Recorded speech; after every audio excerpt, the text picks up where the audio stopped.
Hi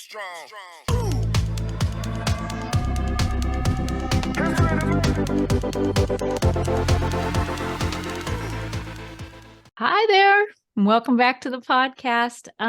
Today we have a guest with us, Jules Reese. He is from Boulevard, and that's a program for it's your POS system for salons and med spas and basically any service industry that makes appointments. Am I right?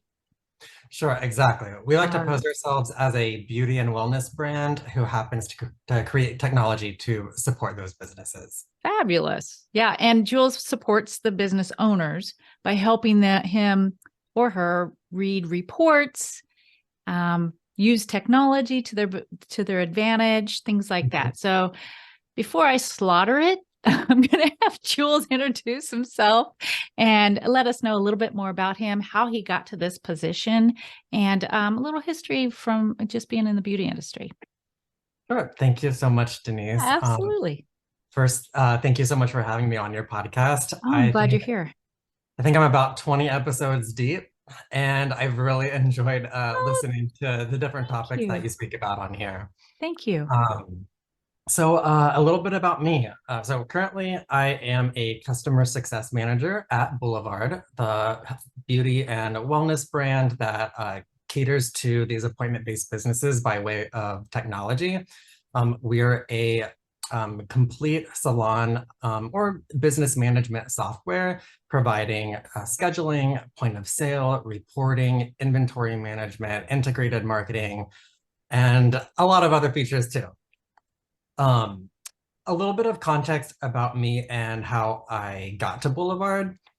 I started, if we want to go far back, growing up, I had a head full of curly hair, didn't know how to style it, therefore I hated it.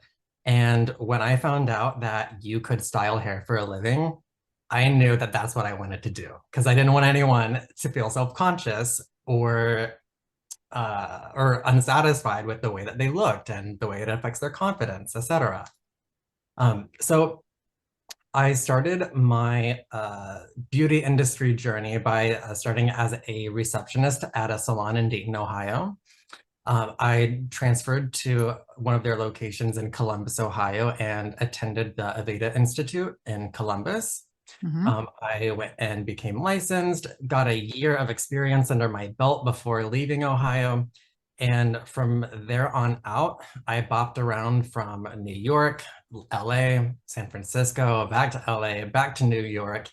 And wow, depending on where I was or what position I was hired for, I felt like I always had a hand being behind the chair and behind the scenes. So I was often managing and styling hair, and those businesses ranged from local mom and pop shops to multi-location corporate salons, franchised businesses, between full service hair, skin, and nails salon to barbershops to blow dry salons to luxury or wow. Anyways, so basically I wanted to kind of get a little bit of everything out of the industry just because it's a fascinating industry. It is. Over time, I became more interested in the administrative side. Reporting, which we'll talk about today, became a huge interest of mine. And besides the salon operations, how do you take that information back behind the scenes, and what do you do with that information to encourage better client behavior or encourage better staff behavior? Or what do you do with this information to get your business to the next level? Right, yeah. So here at Boulevard, I've been here for about a year and a half now. As a customer success manager, I manage a book of businesses. Some are facial studios, some are salons, some are nail studios, lash studios, etc. But I am a point of contact for them to consult with. How do they do X, Y, and Z? Or here's this platform that they're using. Here's all the amazing tools, but like, how do you apply it to your current business model? Or do you want to change your business model? And how can the platform help you do that? So more so, I guess, software and business implementation, if you want to shortly. Okay. Wow. Well, the reason why thank you for that. It seems like you have a lot of background. You could probably help a lot of owners do various things, probably even get behind the chair a little bit. Yeah, I miss it, I admit. Yeah. Yeah. So curly hair. So you just went and if people can't see you, go on our YouTube channel, take a look, watch Yes. the whole video. So you just shaved it off. You just like, forget it. Well, you know what is interesting? So it all fell out Oh, randomly when I was 22 years old. I'm 30 now, but this is actually scalp micropigmentation. So really? it is, Wow. it is a hair tattoo. So maybe this will boost the views for the video if people want to see Oh, it. But wow. it's like microblading, but instead of Yeah. lines on your eyebrows, it's just dots, kind of Yeah. mimicking that hair follicle. That's amazing. That's real. I've Yeah, seen a lot of things, and it's amazing what our industry is going towards, right? So it's really innovative. exactly. So you would never Yeah, know that by looking at you. It just kind of looks like it looks like dig it you're, out. yeah, yeah. So, Yeah. Yeah, okay. like What's that? well, I was gonna say, when it came to curly hair, when I was, I believe, in seventh grade, an older brother of mine had a girlfriend who was in cosmetology school, and that's kind of where I started connecting all the dots. She Ah, let out my hair one time, and I was so thrilled. That's when I was like, I have to tell everybody about this flat iron, uh, uh, which, I like, looking remember back, sounds so silly, but that it. No, it's not. I remember my first encounter with a flat iron. I grew up in Kansas and I have very curly hair myself. Mhm, And but I'm a lot older than you. And so we did hot rollers. And mhm, so I'd blow dry my hair and then I put it in hot rollers. And so I knew I had curly, fuzzy hair, but I didn't know what else to do with it until I went over to my friend's house and I thought she had straight hair. I always did. I always thought she had straight hair and she had a flat iron. Now, this is mhm. in the 80s. Okay. So she was probably frying her hair, but I always thought she had straight hair. I was just so amazed that anything like that was even possible. Right? Yeah. I feel like, oh, that's funny that you remember your first experience with one, because I feel like a lot of us probably can, especially Yeah. who are hairstylists or Yeah. past hairstylists, and like having that light bulb moment the first time you ever use one. Oh, So I still get those, but I'm so glad that curly hair is making a comeback. Everybody's same. embracing their texture, and I love that. And it's opening up a whole new avenue for businesses. So, okay, we Agreed. are. Yeah, let's. We invited Jules on the podcast today because we wanted to talk about numbers and reports. And I know a lot of salon owners that I speak with. They became hairstylists first, and then Mhm. somebody said, "Hey, you'd make a great a salon owner. You're being successful," and so they become a salon owner, but they don't really know how to read all the reports. They get this software in, it's a Mhm. POS system, it runs, and they have all these hidden reports in the background. Mhm. And they've either one, never don't even know what they are, never open them because they don't know what they are, and then how to utilize them to grow their salons. I'm a numbers geek. We were discussing that before. Um, Mhm. I love every single report, and I've used a lot of different systems, and I love using those reports to grow my team. And so maybe that's even something. We look at reports. What do you even look at? What are the numbers you need to know? So I'm going to leave that in your court because you know your system. I've never actually used Boulevard myself, but I researched a lot online. Um, Looked at the website and things like that, and I like what I see. It's very current. The images, the texting, the marketing, the Mhm. reports. So of course, Yeah. we'll put that link in our show notes, so in case anybody else wants to go there as well. But I will leave it in your court. So um, we're going to just talk about what's important to know and what do Perfect. salon owners need to know. Sure thing. So, yeah, I'm going to be talking about some metrics and some formats when it comes to reporting. to demonstrate how understanding the data in your reporting is the best way to actually leverage it and take actionable steps to grow your business. Okay. And I'll preface this by letting our listeners know this is not intended to be a complete Boulevard plug. We're not telling you to go run and sign up for the software. You can if you like. However, we're just speaking from experience, and Boulevard is the tool that I use to help my customers. So most of these systems have reports on them. Exactly. So if they are using a system they like, this can still help them, right? Exactly. Yes. Okay. Yeah, this should be a pretty universal, I would say. Okay. So the first one that I'd like to discuss is utilization percentage. So first of all, what is it?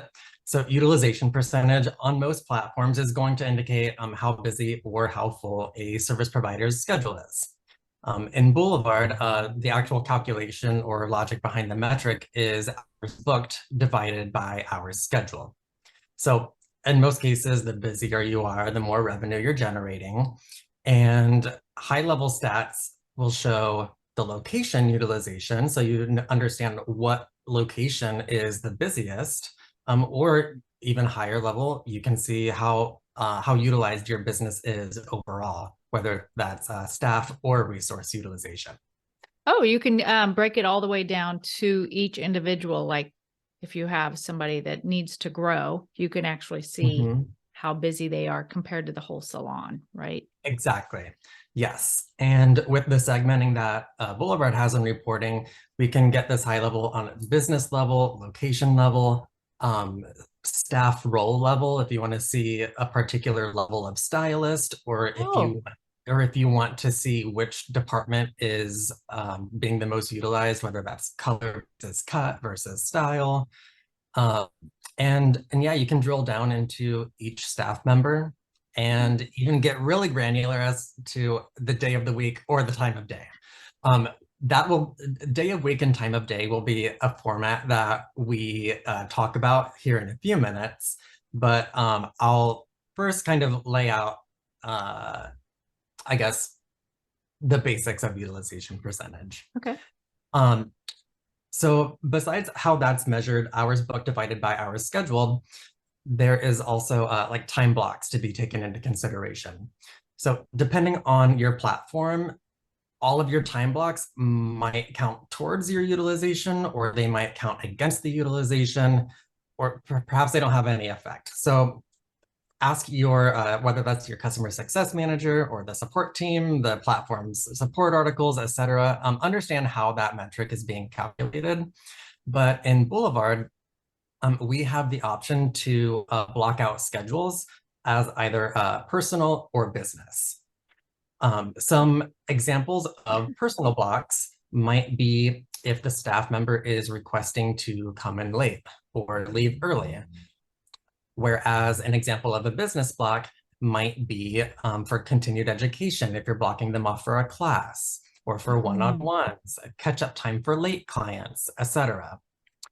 An exception to a business block being completely business-centric might be, scheduled lunches, where I'm not trying to make this all about talking about lunches, but I only bring that up because that seems to be a topic I speak with my customers a lot, is how do I mark out lunches? Like, that's not like doing anything for the business, but if you count their lunch blocks as personal, then they're never going to hit 100% utilization percentage, which can be discouraging to the staff member if their schedule on paper says that it's not being fully utilized.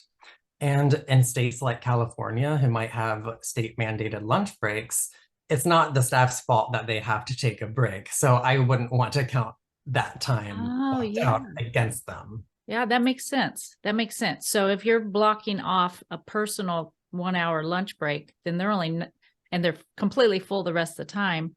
That goes against them. And so they're only 90, I don't know, making this up, 90% utilized because it's out of there saying that they're taking a break.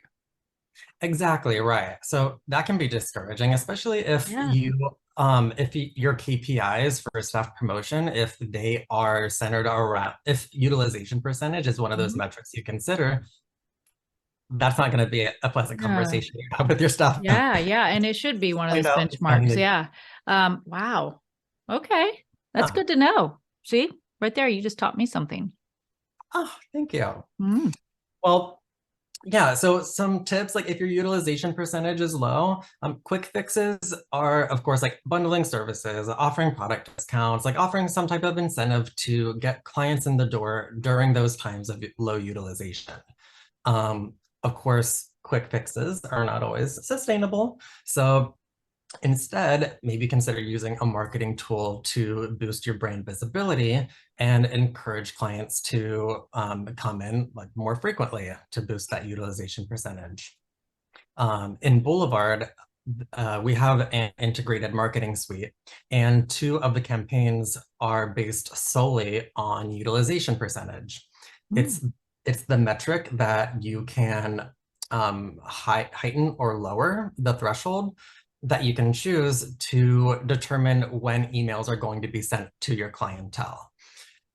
If you want to say, um, I only want these emails to go out if they have 50% or more availability, then set that. If you want to send more emails, then you can lower that threshold. Or if you want to send less emails, then you can heighten that threshold. And so these emails, I'm assuming there's some back end stuff you have to do to set it up, but they just automatically go out if they see a stylist is 50% or whatever Mhm. you set it at. They just automatically go out. That's pretty Exactly. cool. And actually, there's hardly any downtime for setup because our engineers have built-in logic into these campaigns. So they're not going to send to clients who already have an upcoming appointment Oh, coming up, not send to any clients who have been in within the last 30 days, and no clients who haven't visited within the last year. and that's automatic. So you don't have to set those levers up yourself. Nope. You Oh. set when you want that threshold, what you want the threshold to be, Mhm. set it, forget it, and then every day, like clockwork, it'll send out based on the criteria you Wow, left. that's pretty cool. That's Yeah. awesome. Um, what are some of the examples perhaps you've seen in your businesses in the past? Has utilization percentage always been like a hot topic as far as like KPIs are concerned, or is that something that you've paid particular attention to? Oh, absolutely did. Yeah, it was part of our benchmark for promotions, things like that. My salon, we didn't actually have a problem with utilization because we were so busy. Congrats. So busy. But we worked hard at getting busy. We did all the marketing, things like that. We were in a great location and we had been there for a long time. So people knew about us. So utilization actually, um, nobody worried about. Even our newest stylists, they just didn't worry. In fact, most people came there to build their clientele and then they took off. But that's a whole Oh, other story. yes, it is. It's okay. Yeah, another episode topic. Yeah. I'm not Wait, bitter. No. one thing I will say though about that, there's a saying that I love. It goes, the only thing worse than training your staff and having them leave is not training them and having them stay. I've heard that too, and that's how you get over that. Yes, And I exactly. tell my salon owners who reach out to me too with that kind of, because it aches, it hurts when somebody leaves your salon. As a salon owner, you put everything into them. You feel like Mhm. you do, Yeah. and you build their career and and it really hurts when you feel like you don't have what they need anymore, for whatever reason. Um, and so I've had salon owners reach out to me a lot about that. Like, what do I do? And I was like, you let it go and you Yeah. congratulate them. And if they leave on good terms, guess what? You leave that door open because that happened too. People would go Hmm. away thinking the grass is greener, Hmm. and then they ended up coming back because it wasn't, they didn't know what they had because we were the first place that they worked. And they had nothing to compare it to.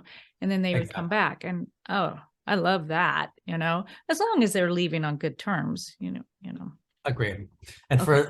for the listeners, Denise's episodes on firing staff, Oh, great listens. I was clutching my pearls because there were some very relatable points that uh, were brought up. yeah, I've been there. Oh my gosh. After what, 11, 12, I mean, I've owned 4 salons, but my last one, my last two were my most successful. Of course, you keep learning. And I Sure. had it for almost 12 years. And, oh my goodness. Um, the last time I did my report for my payroll, when I was shutting it down, and it shows you how many people have filtered through your system. Oh my Mhm. gosh. It's like, oh, that's terrible. But that's what it takes. You find your people and they find Exactly. The you. good ones stick around. Yeah, yeah, yeah. So, Oh, by the way, I just wanted to note I tried sharing my screen, oh, although it says host disabled participant screen sharing, so we'll just adjust okay. that super quick. Hold on a sec. Let me see. Who can share? You can share. Who can start sharing when someone else is sharing? Okay. There we go. Amazing. Thank you, Denise. There we go. Oh, awesome. Look at this. Yeah. Are you able to see my screen? I am. Okay, wonderful. So just to kind of give you some context of like where we are, like in Boulevard's platform, we are in reports, and we have two sections, which personally I love. The first section, which we're not going to stick in, I'll still just touch on it though. This is what we call our classic reports. It's a little bit more visually appealing. We have a little bit more graphics here, but this is a collection of reports made by our team for appointment-based businesses. Mhm. And for instance, we'll just, say like month to date for this date range. So this is a staff performance report. We're about to dive into the other version of this, but this is an example of one of our classic reports. I like this section because it's pre-made, it's pretty, and I kind of call these the type B reports. The artists who may have become business owners who like they don't want to worry about putting together a huge report. They don't know what metrics to pull in. Yeah. Like this is done for you. Yeah, So that's it's easy, nice. easy to pop in and see the information you need. Mhm. And in some reports, such as this one, for staff performance, we're looking at that utilization percentage. We can see service revenue. We can scroll over and see additional metrics. But if we select the staff member's name, we can see a like detailed line item view of all of the transactions, whether they're products, services, etc., that make up the numbers we're seeing. Gotcha. That looks So good. That's easy to read too. yeah, and you can actually even email it straight to the staff member from the dashboard. Wow. It'll populate their email address from their staff profile. So you just click the email button and it sends it off to them. That's So nice. yeah, good for goal setting, one-on-ones, etc. Mhm.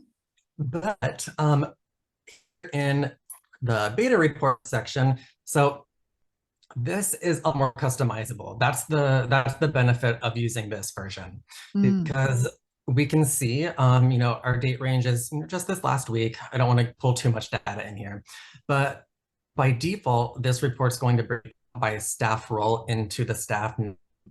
But if we want to see a higher level view, we can customize it. We can customize what our reporting data is, how the rows are grouped, our columns, what they're grouped by. We want to do week over week, month over month. And then we have all of the columns that we're measuring down here. And if we select into this, there's an additional of metrics that we can add. So chances are, if you want to measure it, we can. Wow. I could totally geek out on this. Oh yeah, have I a love field that day. kind of stuff.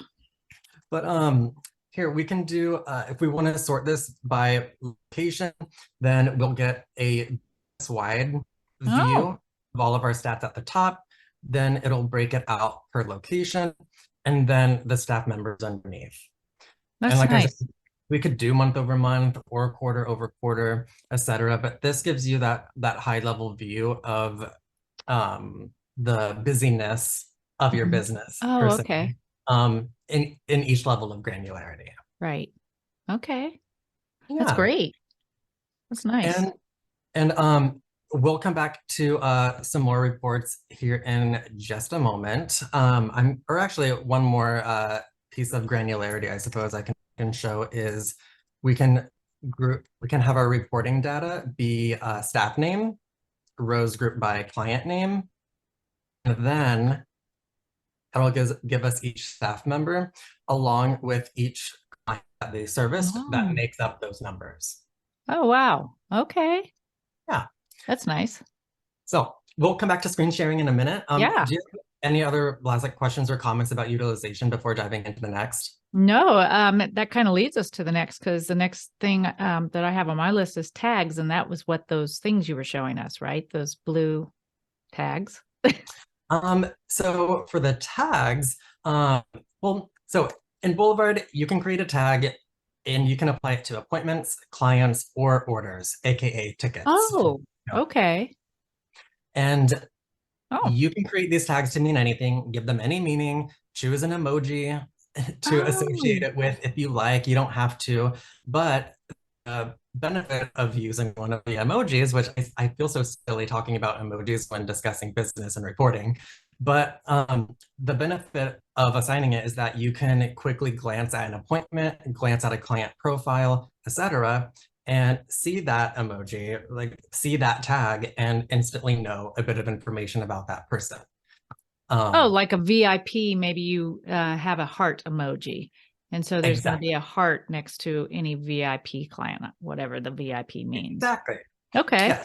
And you can pull these tags into reporting. So if you want to measure a particular group of people, whether that's like, your DIPs or your influencers, or if your late clients, your chronically late clients, Mm-hmm. or if you want to, pull in membership reporting, so you use a membership tag, you can really get insights to how much revenue they're generating for your business. So I'll kind of go through each type of tag and give you a Sure. couple of examples of each. Okay. Um, when it comes to appointment tags, like those are going to be temporary, attached to a single appointment. It's not going to display on future bookings and it won't show up in the client profile. It's intended for that appointment specifically. Like maybe they have to bring their kid to the appointment, or Exactly. Or maybe they're bringing a pet and you need yeah, to know that, like, in case anyone's allergic, right. etc. But like a couple examples would be like the client or the staff member running late. If you tag that appointment, then anyone else who might be like, the break room computer, waiting for their client can see, oh, this client called and said they were going to be late. Great. Ah, yes. Um, Okay. One that I wish I would have used when I was using Boulevard as a customer, because I was managing a salon um, on the customer side using Mm. Boulevard for 2 years before joining the Boulevard team. But an appointment tag I wish I would have used would have been like requested an earlier time or an earlier date, or Oh. perhaps requested a later time or a later date. And that's only because like when scheduling, whether it's over the phone or in the notes section of online bookings, clients oftentimes are asking for earlier or later appointments than what they actually booked for. So if you have a cancellation, you can easily glance at your books, see if there was someone else that day that wanted to move up to an Oh, earlier yeah. time, or on a future date wanting to get in on a sooner date. So you can quickly look at your schedule, see who those candidates are, and start contacting them to get that spot filled. I love that. Yeah, wow. Yeah. Yeah. And even if they don't take the appointment, like clients are usually so appreciative and over the moon that you would think, or that you quote unquote remembered that they did want to come in earlier and, try to accommodate them that way. Right. Magic. And another appointment tag that I wish I would have used would be like an example, like appointment sentiment. So this could be positive, neutral, or poor. And while tagging each appointment a sentiment, it could seem excessive depending on what your client volume is. Mm-hmm. However, the benefit of this is it can be an indicator of either a staff member who may need to polish up their customer service skills or their technical skills based on like what that service is. But if something's also tagged as neutral or poor, it also allows you to have that visibility and then reach out to the client and say like, hey, like, thank you for coming in. How was your appointment with us? And it opens up Hmm. that conversation to get feedback from the client. Maybe they weren't planning on coming back, or maybe they were planning on leaving a poor review because maybe they thought the customer service was subpar, or maybe they didn't like the way their hair turned out. And you can usually tell that when they're checking out, just that vibe, Yeah, that energy that, most, exactly. So it could be most the people know. staff member or your receptionist that tags the appointment. And that's Mhm. just a little flag for you to like check in and dig a little deeper to make Yeah. sure that it's the type of experience you want a client to be having. Yeah. Even if it was the salon owner who went through that even weekly and saw the Exactly. neutral or the negative ones and they reached out. Could you imagine if the salon owner actually reached out to these guests and said, hey, I mean, Mhm. that nobody does that. I used to do Exactly. that. Yeah, every once in a blue moon I would do it, but I mean, it's a lot. Um, It- but it's so important to your business if you want to keep your Agreed. guests, right?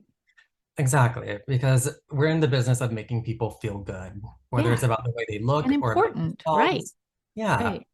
Yeah. So I love that. And then last example of an appointment tag. I don't have as many examples for the clients in order. So this tag section, I'm not going to make Oh, that's super okay. long. But for a called and left message, or excuse me, an example name of a tag could be called and left message, texted and left message, or confirmed appointment move.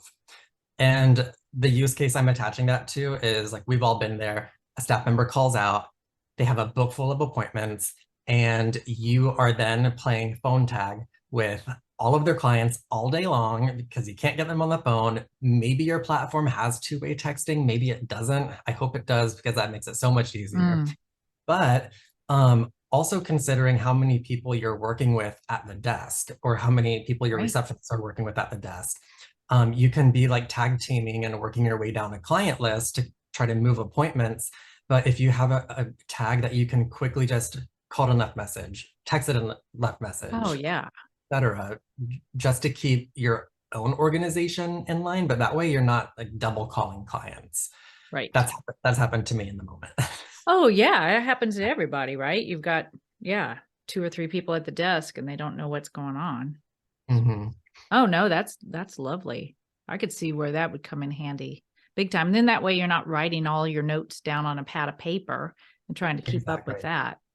Or typing an individual note for every Yeah, single thing which because you you don't have don't, time for that. right, you don't have time, and not everybody sees that because they don't click on it. I don't know how, Oh yeah. Boulevard works, but, you Mhm. usually have to click on it to see the note and Exactly. Or at least hover over it, yeah, which something. Yeah, if you're using an iPad, hovering doesn't really exist on iPads right. anymore. True, and a lot of people are. Yeah. For client tags, so those are going to be permanent tags until you remove them, of course. But those will be attached to the client profile, and those will appear anywhere the client does in the platform. So whether it's on your front desk page for check-ins, whether you're on your calendar tab viewing the entire schedule, you'll be able to see with just a glance like who that client is or what group that they might be a part of. Okay. So example tags could be like consistently tardy Ah, or spicy yeah, or yeah. no phone calls, or maybe this is a no charge client. Perhaps like create an allergies tag Oh, if you should be noting a client's allergies, if you're doing skin services, sure. or there was a regular client in my past who was allergic to lilies. So when she came in, we had to make sure we didn't have lilies in the salon. Oh, there you So, go. so if someone lets you know that they have an allergy, it doesn't hurt just to pin that tag on them. Oh, yeah. But then also a popular one during COVID reopening was creating a client tag for proof of vaccination Oh, or prefers masks for their services. mhm, mhm. Um, so they have a lot of flexibility. You can get creative with these. You can use them for whatever you like, really. But then yeah, I'd say when it comes to actually like reporting on these tags, the most popular one that we see is for businesses with memberships, marking Mm, a membership tag on a client. You could have like a generalized membership tag, or if you want to create a tag for each type of membership, that way you can get even more granular with what each membership is bringing in. And then along with reporting, you can use these tags to create audiences in the marketing suite. Oh, yes. And just email to those people. Exactly. So depending on like for that membership tag example, if you want to send a generalized campaign to all your members, great. But if you want to send a campaign to a particular membership audience, you can do that. If you're trying to promote one membership and you want to send to the clients who may have a membership but not that one, you can do that. Right. Oh, I get that. Yeah, that's cool. Hmm. And then Now, go if ahead. you create an emoji for all of these different things, doesn't that Mhm. kind of get like crazy? I mean, are you talking like emojis, like when you're texting, smiley faces, arrows, that Mhm. all those kind of emojis? So, okay, Yes. you just So don't want to go overboard. I would assume. sure. Oh, And great. that's why I kind of like the flexibility of like you don't have to choose an emoji if you don't want to. If you want Hmm. something to live in the client profile for you to report on, but you don't Hmm. want it to clutter up your view per se, Yeah. then you can do that. Okay. Um, this is an example, like if we hover over this, my cursor is kind of large, but I like it. we Oh, have I like see. loyal client or member. Okay. So those are examples of client tags. So Okay. those will always live with the client. Whereas here we can add an appointment tag. Perhaps Oh, this wow. perhaps this client shouldn't always be a no charge, so we don't need this on their client profile, but perhaps for this particular appointment, it should be no charged. So Mm. then we can assign that, and we can see easily by looking at the books that this would Oh, be a no yeah. charge. So that's an Okay. example. Okay. Yeah.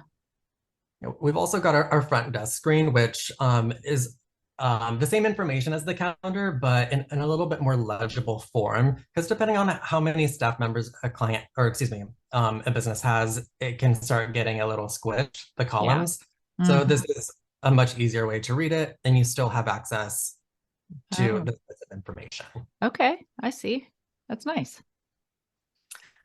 Yeah, and then in reporting, this would be an example. I didn't test this first. I'm not sure if That's this is okay. going to bring clients in this set of data, but we would be able to filter down to what we want if we only want to see stats for our members. Oh, okay.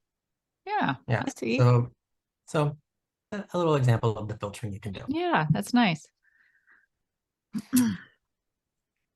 So as far as the importance of tags, I mean, chances are like as most beauty businesses do, you have unique needs and and not every report is going to give you all the metrics that you want um, based on like your interests. So that's where tags come in and like I said, you can even create audiences. So they've got some versatility to what you can use them for. Yeah. And I'm sure that when you go into your businesses that are assigned to you, or even probably setting up new ones, you can go over this kind of thing with them because that's a lot to remember, but it could Yeah, be really powerful if you use it right. I could tell. exactly. So, I Exactly. mean, even on yours, your example that you showed on screen, it said tourist, that means, don't send them like a repeat, like, hey, it's time for Exactly. another haircut if they don't even live in the area.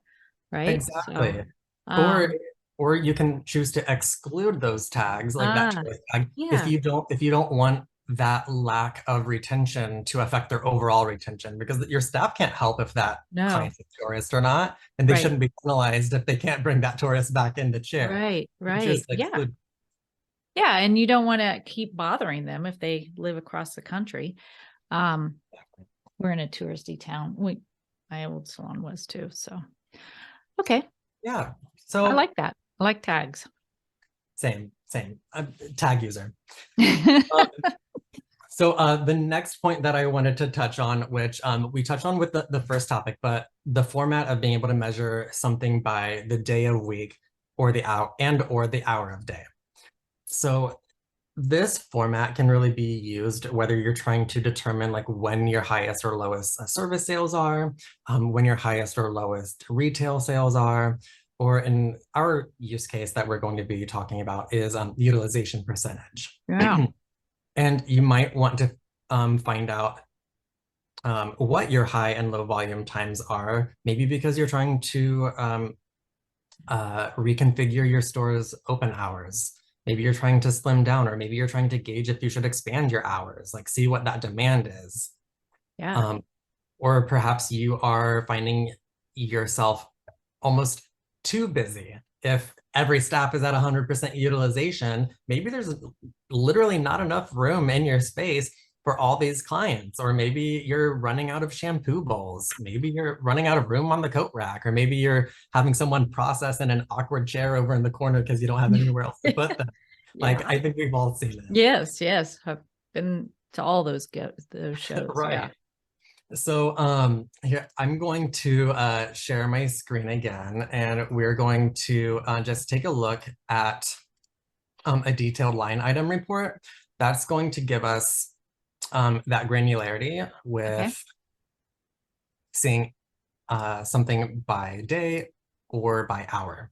Okay. So our report data, we're just going to look at staff names. We're not going to we'll group the rows by hour of day, and we'll group our columns by date of the week.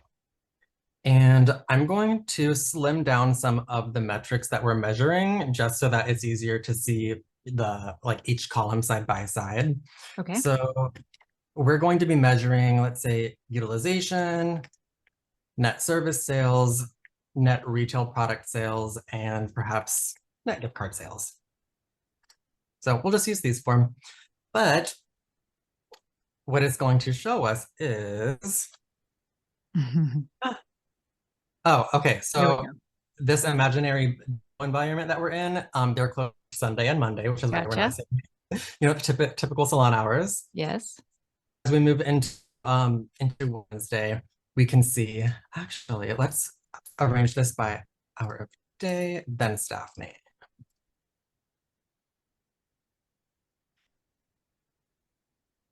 Gotcha. So so now we're looking at the hours of the day on the left hand side, broken out into staff name to see which staff was busy during that hour. And then our columns, as we scroll, we'll see each day of the week. So we can see what their utilization percentage is for Wednesday, or what their net service sales would be. We can expand our date range to do last month. So maybe we have a little bit more data to play with here. But this is going to be good for if you want to expand your store hours, or maybe redistribute some of the high utilization you're seeing with staff and redistribute it over to junior staff. I'm going to stop sharing my screen here for a second. But some examples of reasons why you might want to identify low appointment volume.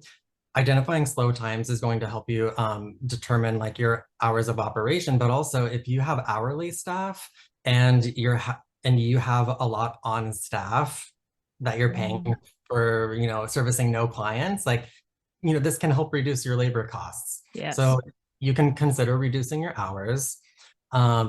Alternatively, if instead of reducing, you'd rather combat slow times, then instead of fawning, you can consider offering a promo code for discounted services or products, or bundle something, or and make those codes only applicable to particular days of the week or times of day, between these and these hours, to help promote business during that time.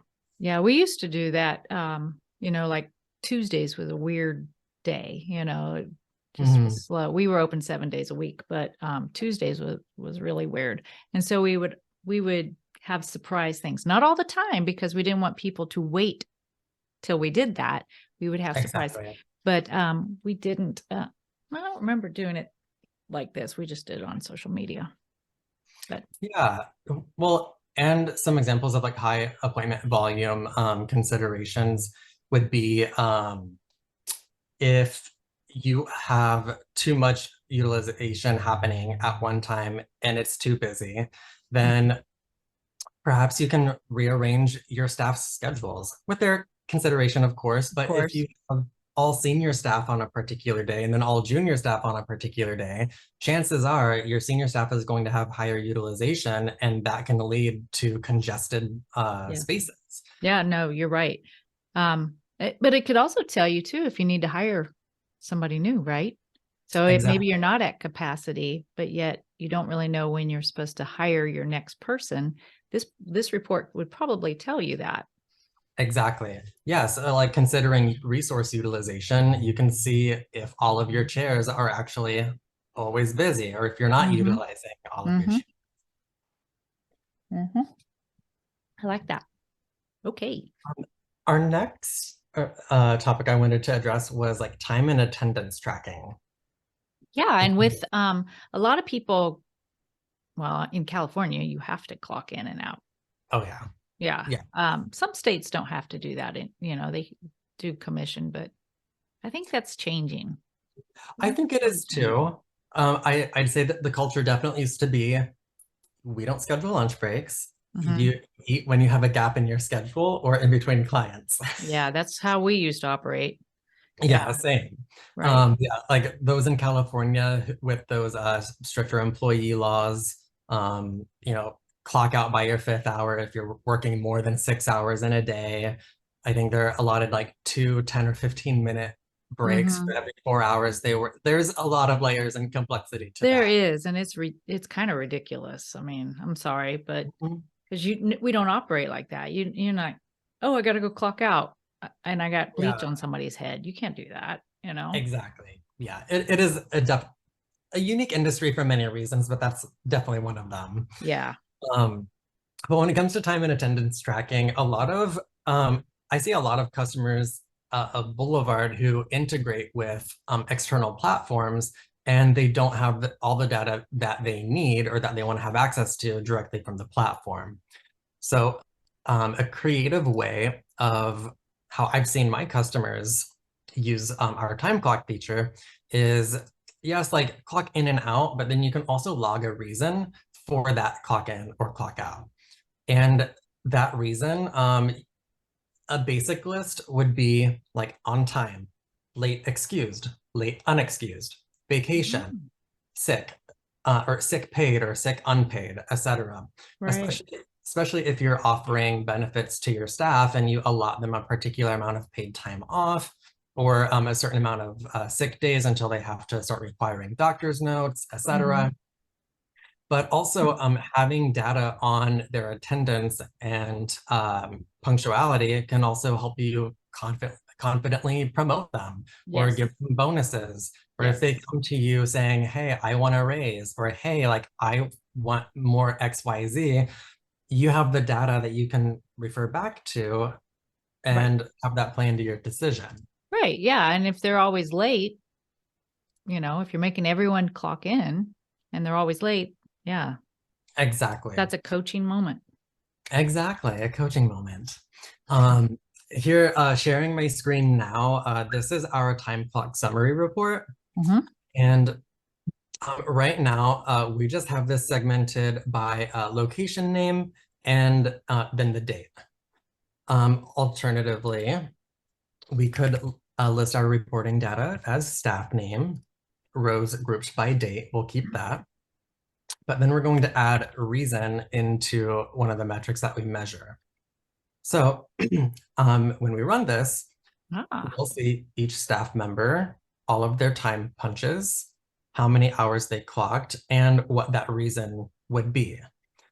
So we can see how much vacation was used, how many times they were late, or perhaps how many times they were on time, etc. But we can filter this down. So if we are trying to configure how much vacation and sick time we may have allotted someone, then filter our reason to excuse me, like sick excused, sick unexcused, and vacation. Ah, I see. Or we can change our report data to reason and then staff name. So if we want to say like, okay, for our vacation hours, like how many employees and who used vacation during this time period? I Or see. how many I, were sick, etc. I have a question. So, say you have somebody who's taking vacation and it's on their calendar and on their books, and you've Mhm. marked them off for vacation. Does it automatically come to this report, or do you have to clock in and out? That is an enhancement that I would love to see in our software. For now, that is something that if someone is blocked out for vacation, you would also make a separate time card for them with Mm, the reason vacation and log how many hours their shift would have been. I see. Okay. But still a great way to compile all of this data and Absolutely. Absolutely. keep track of what's being used, what's not being used, Yes. um, or how many times someone was late, etc. Yes. Absolutely. Um, yeah. Yeah. And then let's see, I'm looking back at my notes. The last thing that I wanted to cover is marketing. Yes. Uh, Fun. and do we have time to still Yeah. cover marketing? Absolutely. Yeah. Okay, As long as wonderful. you have time. Yes, Yeah. I did. So, when it comes to marketing, I feel like that's such a hot topic for everyone these days. I remember 10 years ago from now, or yeah, 10 years ago from today, I feel like a lot of businesses were relying on, say, like a Facebook page to reach their audience. And then after that, then Instagram, Hmm. then the algorithms started changing so that I feel like it kind of took that power away from the business again, from being able to connect with that audience. So a lot of business owners these days are turning to actual marketing platforms to get the job done. Yeah. So when it comes to Boulevard's marketing suite, we have 5 campaigns that are automated and then the ability to send one-time blasts. And for one-time blasts, you can filter and segment your audiences based on whether that's a certain provider that they've seen or a particular service they've received. You can segment based on tags, like we mentioned earlier. So you can get really granular with the audience that you want to send to. But we can kind of go into some like brief examples of each campaign, just to, I guess, to get some thoughts going on perhaps something that someone who's listening might want to have in their marketing suite or their Sure. marketing platform, whatever they choose to go with. Yeah. So one of our campaigns is going to be Fill Slow Days, another being Last Minute Opening. Those are the two that I mentioned at the beginning of this call that are based off of utilization percentage. Now, are those emails going out, or how does that work? Is it a social media post? Because, you see on social media, I see a lot of stylists post like in their stories, hey, last Right. minute appointment. Does it do that, or is it an email? This will be an email Okay. and hopefully later on this year, a text as well. Oh, But great. it won't be linked directly to social media. Okay. Okay. But this will go out automatically so that you don't have to Yeah, that's great. You don't make even have those to think blasts. about it. So, and Exactly. like you said before, it goes out and it finds the people who haven't been here for 30 days, doesn't have an appointment for 2 weeks or whatever you said. I can't remember exactly, but so Mhm. it doesn't make redundant emails. Like nobody's going to get an Exactly. email that says, wait a minute, I got an appointment in 3 days. Why am I getting this email? Exactly. Okay. And if a client happens to fall within the criteria of 2 campaigns or more within 7 days, they're only going to Oh, get one campaign oh, every good. 7 days, Okay. whichever So one it's they not meet the criteria first. So we're not that, spamming. yeah, that's great. Cause then they mark everything junk. Exactly. I Or mean, if worse, they're getting too unsubscribe. much, yeah. Yeah. Yeah. So with fill slow days, that's looking 7 days in advance and sending out based on the threshold that you put, how much availability you want a staff member to have before emails are sent out. But an example is for if you're trying to fill your slow day, 7 days in advance, like Uh-huh. no matter what, get all of those appointments filled, set a low threshold so that no matter what availability you have, emails are being blasted to get those books filled. Alternatively, if you'd rather have a less aggressive approach, set that threshold higher so that less emails are being sent. Right. And that can also save that availability for those who call in, or for those who are on the wait list, or for staff members who have one-on-one conversations on Instagram, with their clients. Maybe you don't want to fill those books too quickly because your staff members are already working with clients who are trying to get Yeah, in. that's true. And then last minute opening, that's looking 2 days in advance. The same logic. Okay. The two other campaigns that we have are going to be Reminder to Book and Rescue Lost Clients. Reminder to Book is going to be 30 or more days since someone's last appointment that you want them to receive another email.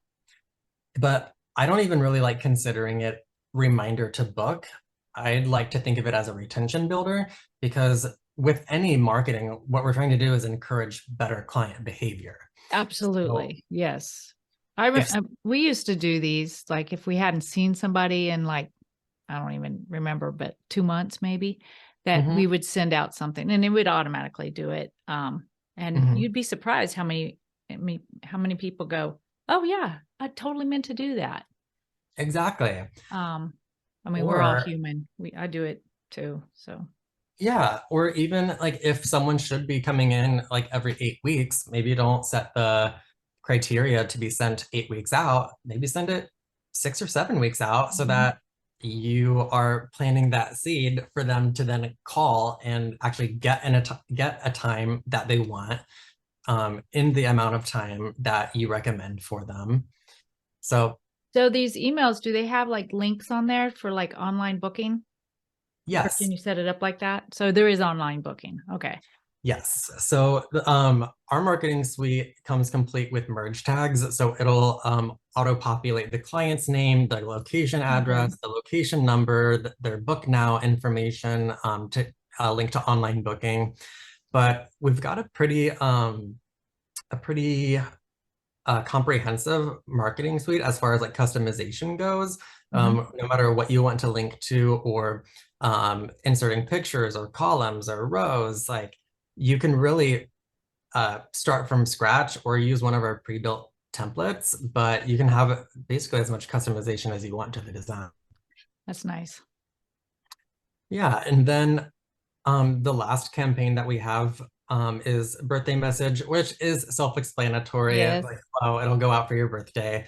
But whether you want to send that like on the day of, week prior, month prior, etc., I always recommend sending that out sooner than later. That way they can come in and get services before their trip or before their party, Yeah. before whatever it is that they have planned. Yeah. It's amazing to me how many people don't take advantage of something like that uh, because they don't have an intake form that asks for their birthday.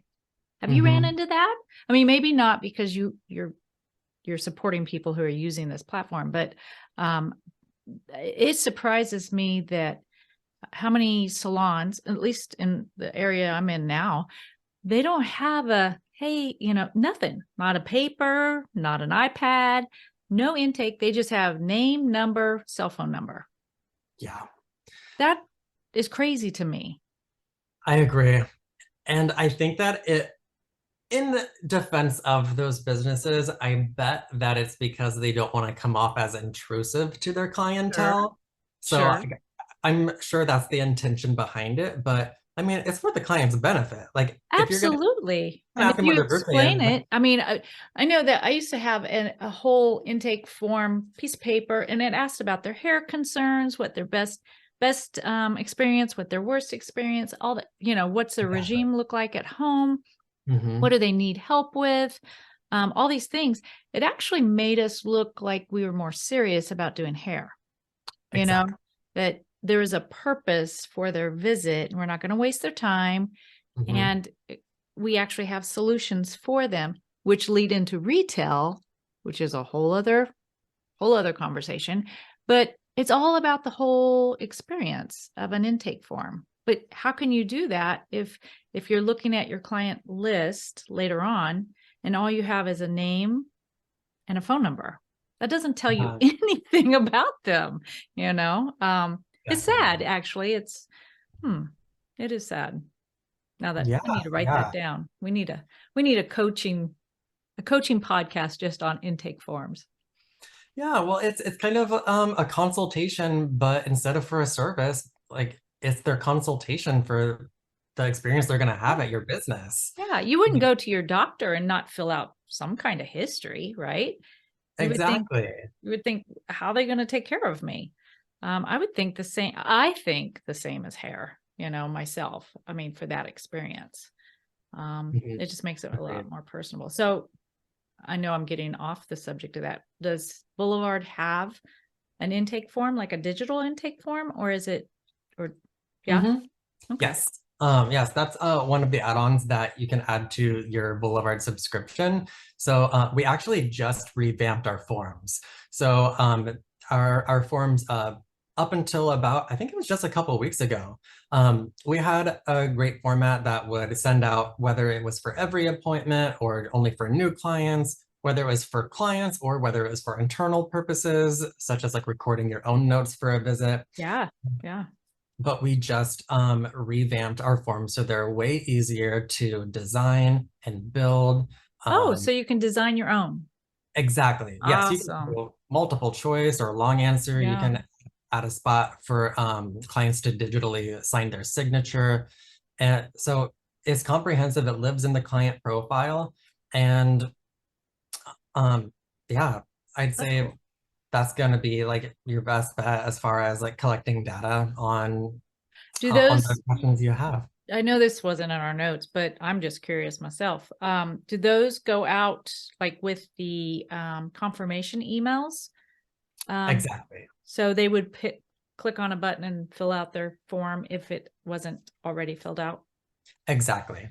Yeah, they'll receive confirmation email, and it'll also be available for them to fill out in the reminder email a couple days before their Oh, appointment. And then also either at self check-in on the iPad if a business chooses to use self check-in, um, or it'll also be sent one more time on the day of their appointment if they haven't filled it out um, from their confirmation or their reminder email. so So how do the stylists see it? Like if they're talking, I know I'm going rogue here. Sorry, Jules. no worries.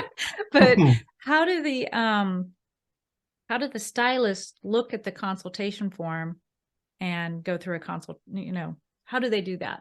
Do they have it Yeah, on an iPad? Is it printed out like with a or can it be printed out like with a sure. ticket or Yes. So it can be viewed like either on a computer, on an iPad, or as you said, printed out. Um, we are going to be revamping our Boulevard professional app, and we are going to incorporate form viewing actually on a mobile device. oh, That that way, staff members can't. I feel like we're using our phones so often, especially like stylists with like pulling up pictures from Instagram or mhm. what have you. So we want to try to create as seamless of a mobile experience as possible. That way, no matter what the business setup is, whether they rely heavily on computers, iPads, or mobile devices, that client information is easily accessible however you need it. Okay. That man, we could go down a wormhole here. So now you're going to have salon owners going, wait a minute, I don't want my stylist to have all my information on my client base. I mean, you know what I mean? Like, what if that Ah, stylist is leaving? They have all the information. How do you lock that down? Or do you? well, our forms are encrypted to be HIPAA compliant, but we also have a lot of privilege settings on the back end. You can create as many privilege groups as you want. with as many Oh, different variations to privileges as you want. It's fully customizable, okay. as is the ability to view forms as well as modify them. So you could set it on the back end as the owner of your business, who can see what, and maybe turn it off if they leave real fast, or I don't know. Exactly. I don't know how, Exactly. but Super easy to do, but also, yeah, if you would rather have the privilege only for your users that are signed into computers and perhaps a communal mm. iPad, if you Oh, only I want see. those to have access to the forms and not give staff access to pull it up on the mobile app, then you would have that granularity to do Oh, so. okay. Well, and if somebody leaves your salon, the clients are going to find them. Hello, it's social media. Yeah. Yeah. In this day and age, I remember a long time ago, we locked that down tight, right? And whoa, Yeah. in this day and age, nah, it doesn't I feel matter. like there's no winning. I feel like no matter how hard you try, it's just not No, gonna happen. no, and yeah, it's okay. Yeah, you just kill them with kindness. You make the experience so wonderful at your salon that they'll want to come back to your salon. Doesn't matter Exactly. who's servicing them.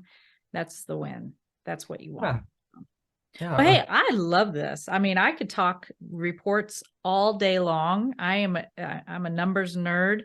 I loved it when you shared your screen and we got to see all those numbers. I could look at that all day long. I felt like I felt like you were just talking to me, and I was just like, okay, let's do this. Oh, good. So I loved it. So hopefully, to our listeners on our podcast, hopefully they get a chance to go to our YouTube channel and actually see the screenshots that you've shared, because I think that's important.